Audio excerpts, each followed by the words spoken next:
తెలంగాణలో కాంగ్రెస్ పార్టీ అధికారంలోకి వచ్చిన తర్వాత పిసిసి అధ్యక్షుడిగా ఉన్నటువంటి రేవంత్ రెడ్డి సీఎం బాధ్యతలు చేపట్టినప్పటి నుంచి కూడా ఇటు గాంధీ భవన్ వర్గాల నుంచి కూడా అటు కాంగ్రెస్ పార్టీలో ఉన్నటువంటి నేతలందరికీ కూడా ఇక పిసిసి ఎవరికి అనే అంత చర్చ భారీ స్థాయిలో నడిచిందని చెప్పేసి మనం చెప్పుకోవాలి. అయితే గత కొంతకాలంగా పిసిసి ఎవరు అనే దానిపైన ఒక ఉత్కంఠ అనేది ఇప్పుడు ప్రస్తుతం స్థిరపడిందని చెప్పేసి మనం చెప్పుకోవచ్చు. అయితే ముఖ్యంగా ఏదైతే ఈ రోజుతో పదవి బాధ్యతలు చేపట్టినటువంటి పిసిసిగా ఈ రోజుతో 3 సంవత్సరాల కాలం ముగుస్తున్న నేపథ్యంలో పిసిసి ఎవరన్న దానిపైన కూడా అధిష్టానం పూర్తి స్థాయిలో చర్చలు జరిపినట్టుగా తెలుస్తుంది. అయితే గత 3 రోజులుగా ఢిల్లీలో ఉన్నటువంటి సీఎం రేవంత్ రెడ్డితో పాటు ఇతర మంత్రులు ముఖ్య నేతలంతా కూడా ఢిల్లీలోనే ఉన్నట్టుగా ఉన్నారు. అయితే ఈ పిసిసి పైన కూడా కొంత మేరకు చర్చలు జరిపి పిసిసి ఎవరికి ఇవ్వాలన్న దానిపైన కూడా కొంత మేరకు ముఖ్య నేతల అభిప్రాయాల సేకరణ కూడా అధిష్టానం చేసినట్టుగా తెలుస్తుంది. అందులో ముఖ్యంగా గత కొంతకాలంగా కూడా ఇటు అన్ని సామాజిక వర్గాలకి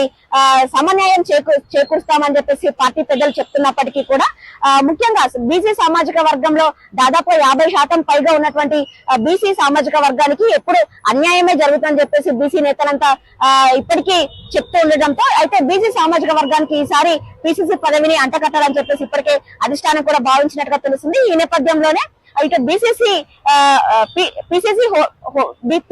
రేస్ లో బీసీ సామాజిక వర్గానికి చెందినటువంటి నేతలు కూడా చాలా మంది ఉన్నారు. అందులో ముఖ్యంగా ఇటు పిసిసి వర్కింగ్ ప్రెసిడెంట్ గా పనిచేస్తున్నటువంటి మహేష్ కుమార్ గౌడ్ తో పాటు ప్రచార కమిటీ చైర్మన్ గా ఉన్నటువంటి మధు యాష్కి గౌడ్ ముందు రేస్ లో ఉన్నట్టుగా తెలుస్తుంది. అంతేకాకుండా మిగతా సామాజిక వర్గాలకు సంబంధించి చూసినట్లయితే ఇటు ఎస్సీ సామాజిక వర్గం నుంచి ఏఐసిసి ప్రధాన కార్యదర్శిగా ఉన్నటువంటి సంపత్ కుమార్ మరియు అలాగే ఎస్టీ సామాజిక వర్గం నుంచి ఇటు మంత్రి సీతక్కతో పాటు బలరాం నాయక్ కూడా ఉన్నారు. అంతేకాకుండా బీసీ సామాజిక వర్గానికి సురేష్ షెట్కర్ కూడా తీవ్ర స్థాయిలో పోటీ పడుతున్నట్టుగా తెలుస్తుంది. అయితే ముఖ్యంగా ఏదైతే బీసీ సామాజిక వర్గానికి అన్యాయం చేకూరుతుంది అని చెప్పేసి బీసీ నేతల్లో ఉన్నటువంటి ఆవేదనకు మొత్తానికి తెరపడిందనే చెప్పుకోవాలి. ఇటు ఢిల్లీ వేదికగా జరుగుతున్నటువంటి చర్చలు కూడా ఒక విధంగా సఫలమైన చెప్పుకోవచ్చు. అయితే ఉన్నటువంటి నేతలంతా కూడా వీళ్ళ అభిప్రాయాల సేకరణలో మాత్రం బీసీ నేతకే పిసిసి అంటగట్టాలని చెప్పేసి చెప్పడంతో ఇటు అధిష్టాన పెద్దలు కూడా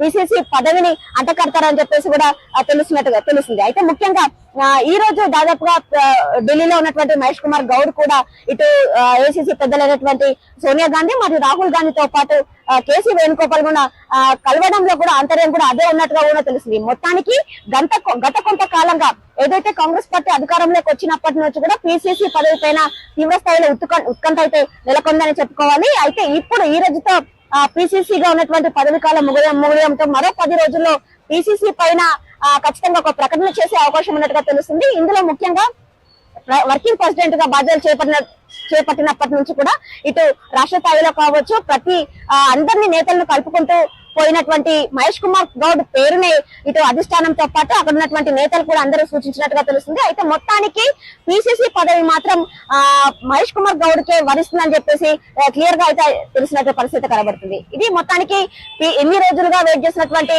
పిసిసి ఉత్కంఠకు తెరపడింది. మొత్తానికి మహేష్ కుమార్ గౌడ్ కే పిసిసి అంటగడతారని చెప్పేసి క్లియర్ గా అయితే సమాచారం అయితే అందుతుంది. కెమెరా పర్సన్ శ్రీకాంత్, భవిత న్యూస్ 360 హైదరాబాద్.